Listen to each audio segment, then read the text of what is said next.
Halo anak-anak Metodis Jakarta, selamat pagi. Apa kabarnya kalian? Semoga kalian tetap sehat selalu ya, karena kita punya Allah yang selalu menyertai setiap kehidupan kita. Senang sekali pada pagi hari ini kita bisa kembali bertemu di dalam renungan pagi kita. Jadi sebelum kita memulai segala kegiatan kita dan aktivitas kita pada hari ini, khususnya hari ini kita akan memulai PAT kita. Sebelum itu kita mau datang kepada Tuhan, kita mau berdoa, kita mau merenungkan firman Tuhan. Mari sebelum kita mendengarkan cerita firman Tuhan pada pagi hari ini, kita mau bersatu di dalam doa. Mari lipat tangan, tutup mata kalian, ikuti Mr. Hosea berdoa. Tuhan Yesus, terima kasih pada pagi hari ini kami sungguh bersyukur untuk kasih setia Tuhan. Sehingga pada pagi hari ini kami boleh kembali bangun dengan tubuh yang sehat.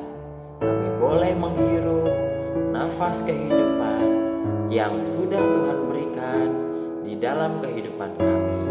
Sekarang kami mau mendengarkan sebagian daripada firman Tuhan. Berkati renungan kami pada pagi hari ini, sehingga kami dapat memahami setiap firman-Mu yang akan kami dengar dan akan kami baca pada pagi hari ini. Terima kasih Tuhan Yesus, kami serahkan renungan pagi kami ke dalam tangan Tuhan. Di dalam nama Tuhan Yesus, kami berdoa dan mengucap syukur. Amin. Oke anak-anak, sekarang kita mau mendengarkan cerita firman Tuhan pada pagi hari ini. Yuk disimak baik-baik cerita berikut ini ya.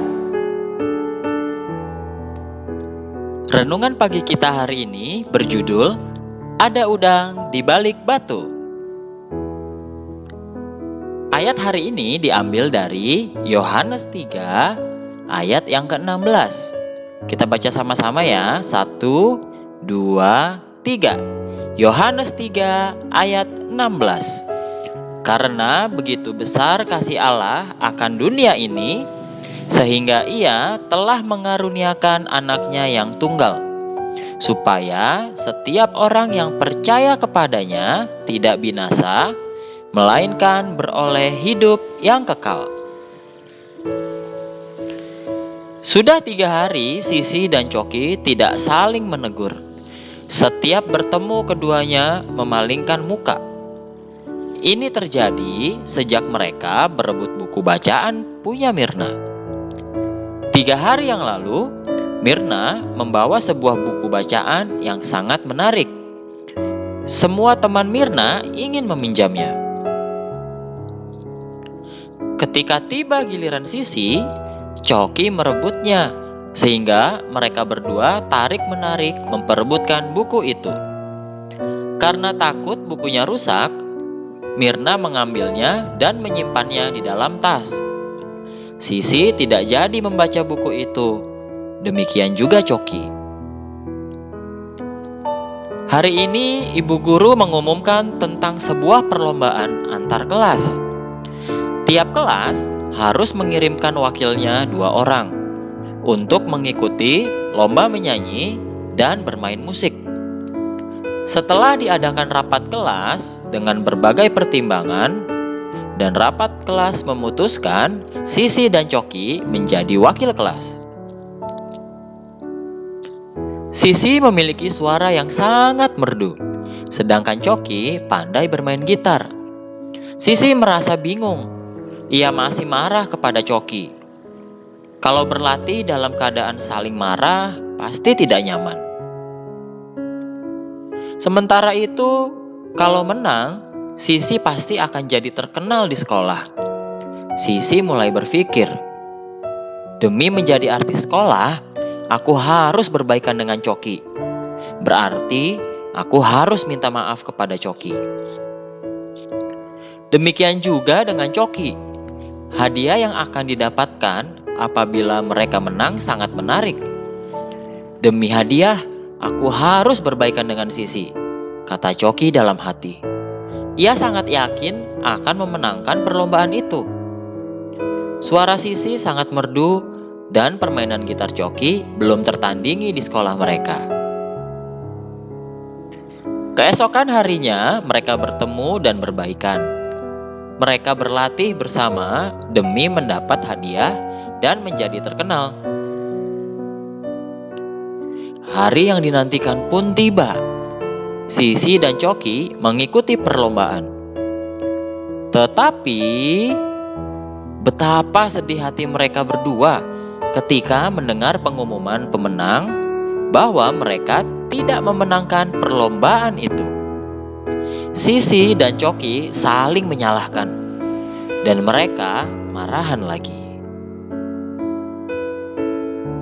Nah, anak-anak, apa yang dilakukan Sisi dan Coki sama seperti peribahasa, ada udang di balik batu. Artinya apa?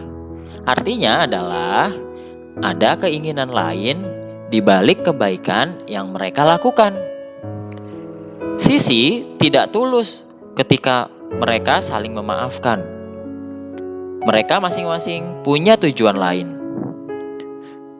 Tujuannya apa? Tujuannya adalah demi mendapat hadiah dan menjadi terkenal. Tuhan Yesus tidak pernah mengajarkan demikian kepada kita. Tuhan mengampuni dosa kita bukan karena ingin mendapat hadiah atau pujian dari kita. Tuhan mengampuni kita semata-mata karena Ia mengasihi kita. Ia tidak memiliki tujuan lain selain ingin kita terbebas dari hukuman akibat dosa. Karena kasih-Nya yang begitu besar, sehingga Ia rela datang ke dunia untuk menebus dosa kita. Tidak ada udang di balik batu dari keselamatan yang Tuhan Yesus berikan.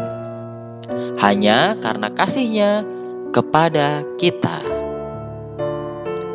Anak-anak, sekarang kita akan membaca ayat emas kita pada pagi hari ini yang terambil dari Yohanes 3 ayat 16. Kita baca 3 kali ya. 1, 2, 3. Yohanes 3 ayat 16. Karena begitu besar kasih Allah akan dunia ini, sehingga Ia telah mengaruniakan anaknya yang tunggal, supaya setiap orang yang percaya kepadanya tidak binasa, melainkan beroleh hidup yang kekal. Yohanes 3 ayat 16. Karena begitu besar kasih Allah akan dunia ini, sehingga Ia telah mengaruniakan anaknya yang tunggal, supaya setiap orang yang percaya kepadanya tidak binasa, melainkan beroleh hidup yang kekal. Sekali lagi ya, Yohanes 3 ayat 16. Karena begitu besar kasih Allah akan dunia ini, sehingga Ia telah mengaruniakan anaknya yang tunggal, supaya setiap orang yang percaya kepadanya tidak binasa, melainkan beroleh hidup yang kekal. Nah, anak-anak, tadi kalian sudah mendengarkan sebuah cerita dan kalian juga sudah membaca ayat emas untuk hari ini.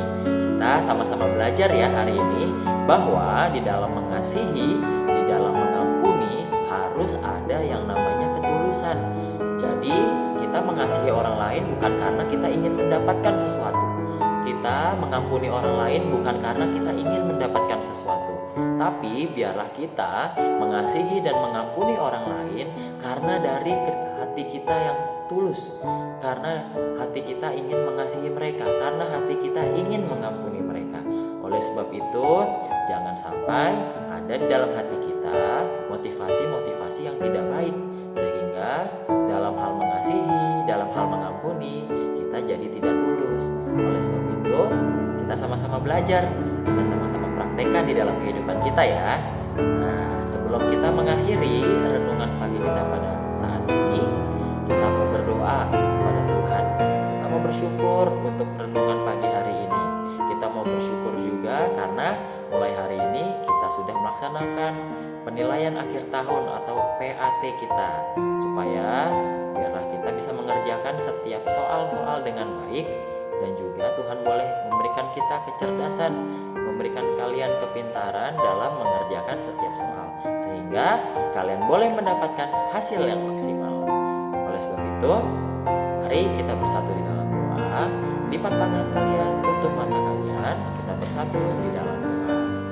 Tuhan Yesus, kami sungguh bersyukur untuk renungan yang sudah kami dengar dan sudah kami baca pada pagi hari ini. Biarlah Tuhan kami boleh belajar, kami boleh mengampuni, kami boleh mengasihi dengan penuh ketulusan hati. Jauhkan kami dari segala motivasi-motivasi yang tidak baik, sehingga kami boleh benar-benar mengasihi dan mengampuni sesama kami. Terima kasih Tuhan untuk renungan-Mu pada pagi hari ini. Kami juga berdoa untuk ujian PAT kami pada hari ini. Biarlah Tuhan, Engkau yang menolong kami, Engkau yang memimpin kami. Berikan kami kecerdasan, berikan kami hikmat, sehingga apapun yang sudah kami pelajari dapat kami tuangkan di dalam kami mengerjakan setiap soal-soal PAT dengan baik, sehingga kami boleh mendapatkan hasil yang maksimal pada akhirnya nanti. Terima kasih Tuhan Yesus. Kami juga mau berdoa untuk orang tua kami. Berkati mereka di dalam pekerjaan mereka, sehingga mereka dapat mengerjakan segala sesuatunya dengan baik. Berikan mereka kesehatan, berikan mereka kekuatan di dalam orang tua kami menjalani pekerjaan mereka. Terima kasih Tuhan Yesus. Ini doa kami. Kami serahkan seluruh kehidupan kami ke dalam tangan Tuhan. Hanya di dalam nama Tuhan Yesus kami berdoa dan mengucap syukur. Amin. Oke anak-anak, demikian renungan pagi kita pada hari ini. Sampai ketemu di renungan selanjutnya. Selamat ujian, Tuhan Yesus memberkati.